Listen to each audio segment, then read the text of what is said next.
یہ اس وقت کی بات ہے جب اسلام کی دعوت مکہ میں پھیل رہی تھی، مگر کفار کی طرف سے مسلمانوں پر بہت سختیاں ہو رہی تھیں۔ مسلمان چھپ کر عبادت کیا کرتے تھے۔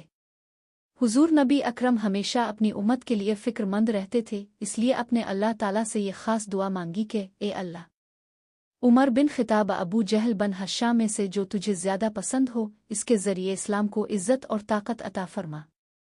حضرت عمر رضی اللہ عنہ ان دنوں اسلام کے سخت دشمن تھے۔ ان کا دل اسلام کے خلاف سخت غصے سے بھرا ہوا تھا۔ ایک دن وہ یہ تہیہ کر کے نکلے کہ نبی کریم کو قتل کر کے اس نئے دین کا ہمیشہ کے لیے خاتمہ کر دیں۔ ننگی تلوار لیے جب وہ جا رہے تھے تو راستے میں انہیں ایک شخص ملا جس نے پوچھا کہ کہاں جا رہے ہو۔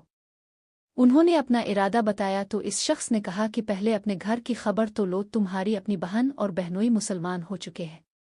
یہ سن کر ان کا غصہ اور بھڑک اٹھا اور وہ سیدھے اپنی بہن فاطمہ بنت خطاب کے گھر پہنچے۔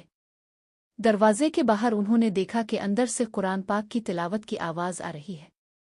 یہ دیکھ کر وہ آگ بگولا ہو گئے اور اندر جا کر اپنے بہنوئی پر تشدد شروع کر دیا۔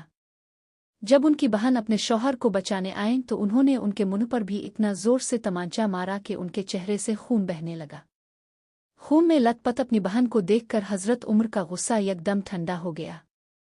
ان کی بہن اور بہنوئی نے بڑی بے باکی سے کہا، عمر، تم جو چاہے کر لو، ہم اسلام سے نہیں پھریں گے۔ اسلام سچا دین ہے۔ یہ عزم و استقامت دیکھ کر حضرت عمر متاثر ہوئے اور کہا کہ اچھا مجھے بھی دکھاؤ یہ کیا پڑھ رہے تھے۔ ان کی بہن نے کہا کہ آپ مشرک ہیں اور ناپاک ہیں، اس کلام پاک کو صرف پاک لوگ ہی ہاتھ لگا سکتے ہیں، پہلے وضو کرے۔ ان کے وضو کرنے کے بعد سورہ طٰہٰ کی تلاوت کی گئی۔ آیات الہی کا ان کے دل پر ایسا اثر ہوا کہ ان کا دل پگھل گیا، خاص طور پر جب یہ آیت پڑھی گئی، بے شک میں ہی اللہ ہوں، میرے سوا کوئی معبود نہیں، تو میری ہی عبادت کر۔ تو ان کے دل پر نور ایمان چھا گیا۔ وہ قرآن پاک کا اثر قبول کر چکے تھے۔ وہ سیدھے نبی کریم کی خدمت میں حاضر ہوئے اور کلمہ شہادت پڑھ کر اسلام قبول کر لیا۔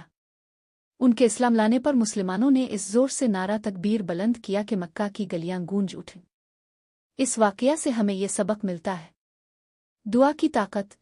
نبی کریم کی دعا کا نتیجہ تھا کہ اسلام کو حضرت عمر جیسا عظیم ساتھی مل گیا، جس نے بعد میں چل کر پوری دنیا میں اسلام کا پرچم بلند کیا۔